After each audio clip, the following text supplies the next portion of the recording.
Now let's look at Buddhism. This is Shakyamuni Buddhism, Tibetan Buddhism. Look at, here's the Buddha. Look at the top. This is called the peacock demon. And I actually asked a Buddhist what this deity was, and they named it the peacock demon. They know that it's a demon. Look, next is the Naga, or the snake beings. Look at the characteristics of this peacock demon.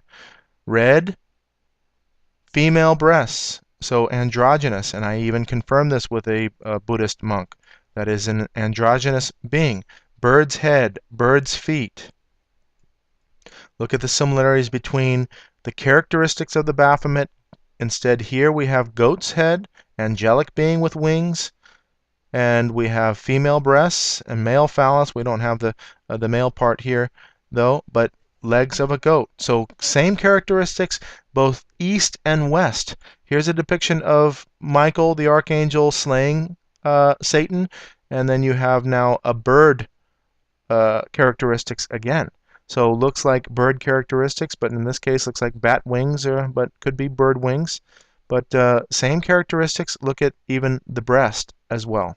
So strange things going on east and west. They are interrelated.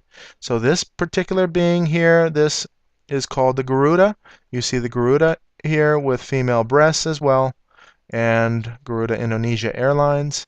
The peacock demon, I couldn't understand this when I was first described to me, but here is the peacock, and here is that Garuda up above, and that Garuda is holding up, usually holding up a Buddha, and sometimes or a god, that kind of a thing. And so there is this assistance of demons to attain enlightenment, and that is described in Buddhism.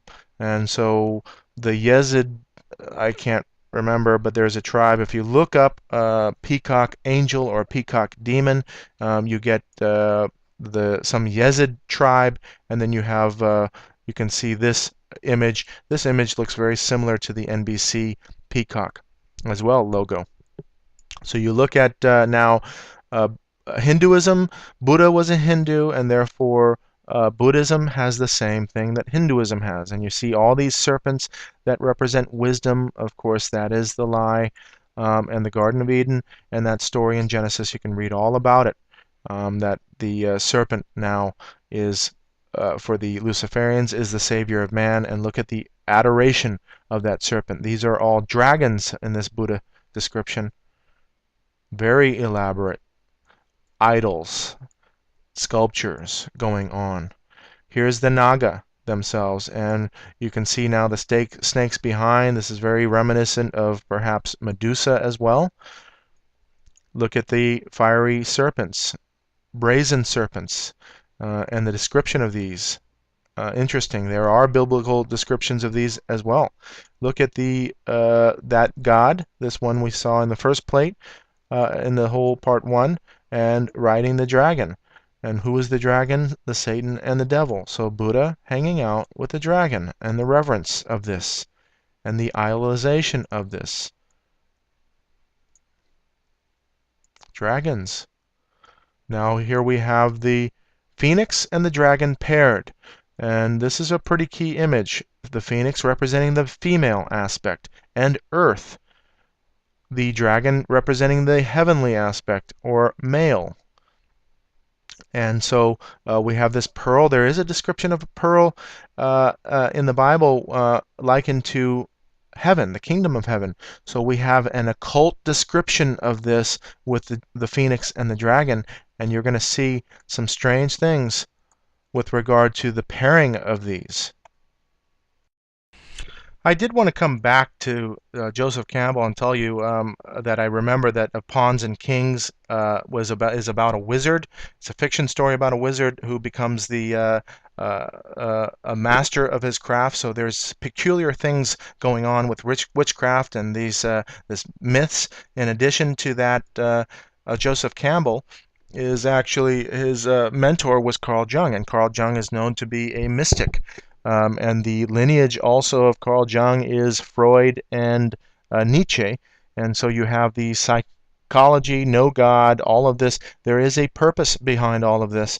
And I just want you to understand and research Joseph Campbell and his lineage and who he's been influenced by with regard to psychology and mysticism even. And it's odd that he would even write a book about a wizard that uh, becomes a master of his craft with regard to Freemasonry. You see the checkerboard on his book cover.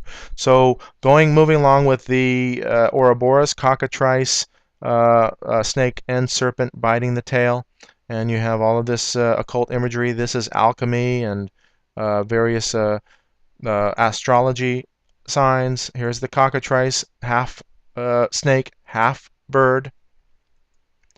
And you see the Ouroboros even in Buddhism all the way around now. And it's very similar to that Dharma wheel and this God now covering this earth area.